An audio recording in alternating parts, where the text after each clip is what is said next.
ఇంట్లోకి రాకనే మొఖమంతా ఇంత లావు పెట్టుకొని కోపంగా బెదిరించుకుంటా మాట్లాడుతున్నావు. ఏమైందే? బయట ఎవరితోనన్నా లొల్లి పంచాలు పెట్టుకొని వచ్చినావా? ఇంట్లో చూపిస్తున్నావేంది నీ కోపము, నీ పంచాది? ఏం చేయాలి, మందందరితోని మాటలు పడాల్సి వస్తుంది కదా.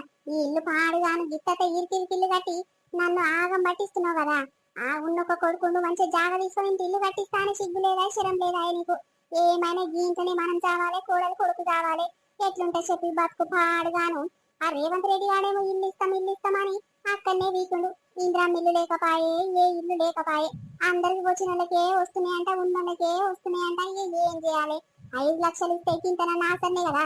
ఒక రూమ్ కట్టుకొని అక్కడి కాడ లేకున్నా సరే ఆ ఇంట్లో పోయి ఉంటే నిమ్మలంగా ఉంటది. ఇప్పుడు ఏం బాబయ్యా ఇరికింట్లో వండుకున్నాడు. ఇక ఊటగా మానస్తే అయితే కొట్టుకోపోతట్టే ఉన్నాయి ఈ పెంకలు పాడుగాను. ఎవడు వాటి తీసుకునేడే దిక్కులేడాయే. నువ్వా ఏమైనా తింటావు ఇంట్లో వంటవు. మరి పొయ్యి ఇక మేడం నువ్వు సార్ను మాకు రాలేదయ్యా మేడం గిట్లుంది గిట్లా మా పరిస్థితి బాగాలేదని చెప్పుకుంటే కదా ఏమైనా